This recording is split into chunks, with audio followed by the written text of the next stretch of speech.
Začel bom tam, ker je Lučka omenila.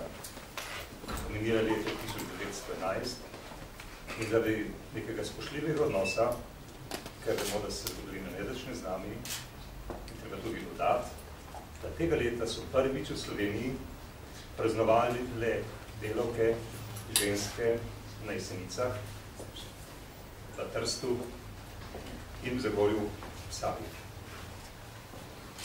Potem leto 91, 90, 92. Tranzicija. Ključne dogodke, tiste, ki so povezane tudi z neprijaznim časom, so nosile, so čutile ženske. V mislih imam zlasti delavke v tekstilu. Lahko seveda tako dodam tudi v kovinsko predovanje industriji kovinarji. Ampak treba je vedeti, k sreči, da je danes kovinar iskan poklic.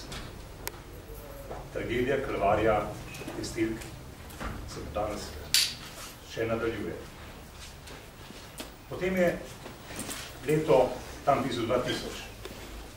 Svobodni sindikati gremo v Nico demonstrirati skupaj z mnogimi evropskimi sindikati za to, da bi Evropska unija sprejela listino o temeljnih pravicah.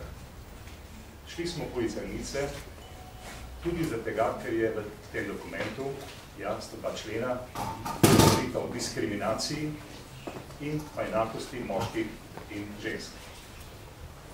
In ta listina je sestavni del v tem trenutku tudi evropskega prava. Ampak tukaj smo v tem času in v tem prostoru. Jaz lahko rečem seveda, da poznamo več diskriminacij, ne smemo jih postaviti v neko hierarhijo, vsaka diskriminacija je boleča in nevarna za tistega, ki jo čuti kot bolečino, kot veliko krivico. Ampak jaz moram, glede na to, da sem pretekel iz pogajanj in da potem moram biti naprej se pogajati z delodajalci, opozoriti na neko diskriminacijo, ki je tukaj.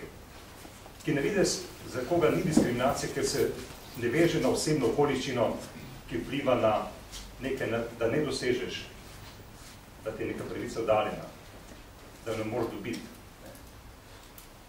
To je diskriminacija, ki je pogojena z tvojim statusom v tej družbi, s tvojim položajem. S tvojim življenjem, ko si imel srečo ali nisem imel srečo, da si lahko študiral, ali pa tega nisi mogel. In si danes delavka ali pa delavec na kolektivni pogodbi za podpovprečno plačo. In v Sloveniji v tem trenutku je približno 120 000 delavk in delavcev, ki prijema nekaj malega več kot 400 evrov neto. 400 evrov neto, kar pomeni, da si skoraj da v revščini, na pragu revščine. Pomeni tudi, da ko bo šel v pokoj, ko greš v pokoj, bo življenje vse prej kot prijazno. In zato je pomembno, da v tem delu, na to lahko tudi mi vplivamo, v tem socialnem dialogu, damo svoj prispevek sindikati, da pomagamo tem ljudem.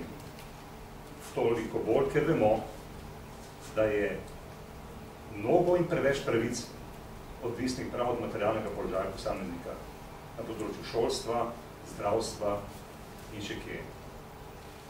In da ob trdem delu in garanju si še vedno revež, to je lahko velika diskriminacija, ki jo seveda čutiš ti, ki to delaš in počneš, in pa tudi družina, ki živijo od sadov, dela in seveda od plače, ki jo prineseš domov.